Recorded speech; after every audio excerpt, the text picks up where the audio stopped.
میرا نام ظہیر عباس خان ہے۔ مفتی صاحب سے یہ سوال ہے کہ اگر کرایہ دار مالک مکان سے ایک مکان کرائے پہ لیتا ہے اور اس کا کرایہ مالک مکان 15,000 روپے بتاتا ہے اور ایڈوانس وہ 50,000 روپے لینے کا خواہشمند ہوتا ہے، تو جو کرایہ دار کرائے پہ مکان لینا چاہ رہا ہے وہ یہ چاہ رہا ہے کہ میں آپ کو مالک مکان کو 5 لاکھ روپے ایڈوانس دینے کو تیار ہوں، لیکن کرایہ شرط یہ ہے کہ کرایہ وہ 5,000 روپے لے۔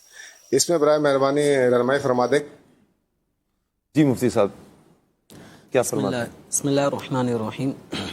سوال کے اندر صورت بیان کی گئی ہے کہ اس کے اندر 50,000 روپے مثال کے طور پہ ایڈوانس لینا چاہ رہا ہے ہوگا، جی ٹھیک ہے، اور 15,000 روپے عرف عادت اور اس ایریے کے اعتبار سے اس گھر کا کرایہ بنتا ہوگا۔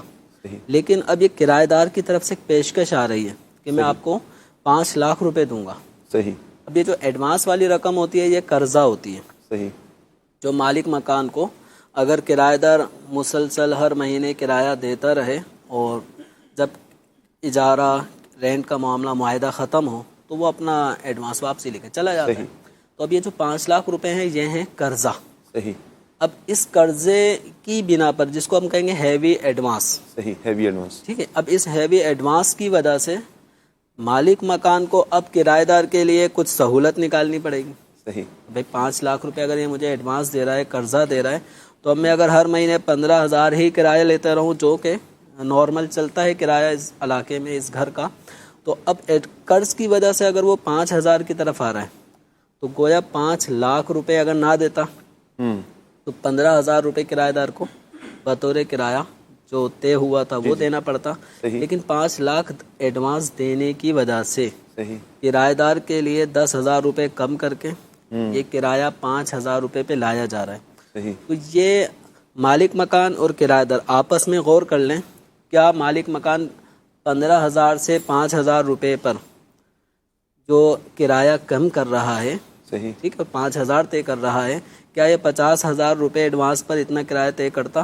صحیح، نہیں کرتا۔ بالکل۔ یہ جو 5 لاکھ روپے قرضہ ملا، صحیح، اس قرضے کی وجہ سے ہی یہ 10,000 روپے کم ہو کر کرایہ 15,000 سے 5,000 روپے پر آ رہا ہے۔ تو حدیث مبارکہ میں ہے کلو قرض جر منفعۃ فہو ربا، کہ ہر وہ قرض جو کسی بھی طرح کے نفع کو اپنے ضمن میں لا رہا ہو تو وہ جو نفع ہے ربا ہوتا ہے، سود ہوتا ہے۔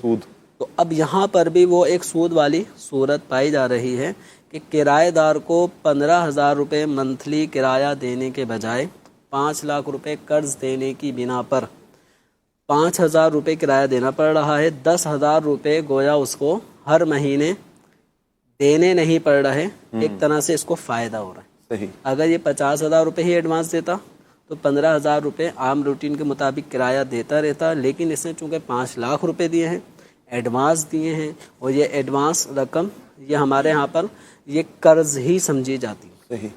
تو اس قرض پر یہ کرایہ دار کو یہ بینیفٹ حاصل ہو رہا ہے، کیونکہ باہم شرط کے الفاظ بھی جیسے کہ سائل محترم نے ذکر کیے ہیں، تو یہ شرط لگائی جاتی ہے کہ میں اتنی بڑی رقم آپ کو ایڈوانس میں دے رہا ہوں تو مجھے کیا فائدہ ملے گا؟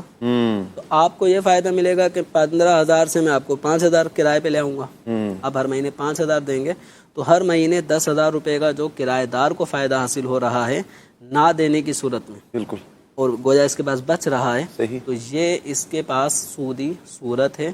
اس طرح کا ہیوی ڈپازٹ رکھوا کر کرائے کو کم کر دینا یہ سود کی ہی ایک صورت ہے۔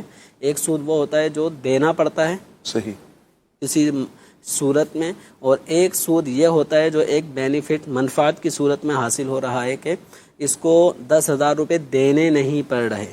یہ 10,000 روپے نہ دینے کی وجہ وہی 5 لاکھ روپے قرضہ، اگر یہ قرضہ نہ دیا ہوتا تو ایک الگ بات تھی۔ مثال کے طور پہ 50,000 روپے ہی ایڈوانس لوگ عام طور پہ لیتے ہیں اور 15,000 روپے کرایہ دیتے ہیں، لیکن مالک مکان کو کرایہ دار کے حالات، معاملات، کاروبار اس کے پیش نظر وہ کہتا ہے آپ بھائی 10,000 روپے کرایہ دے دیں یا آپ 5,000 روپے کرایہ دیا کریں، تو یہ جو کرایہ دار کو فائدہ حاصل ہو رہا ہے یہ قرض کی وجہ سے نہیں ہو رہا، صحیح، یہ مالک مکان کی طرف سے ایک اخلاقی طور پہ اس کا ایک نرم رویہ ہے اور وہ ایک مدد کرنا چاہ رہا ہے کرایہ دار کی، یہ اس بنا پہ اگر کم کرتا ہے تو حرج نہیں ہے.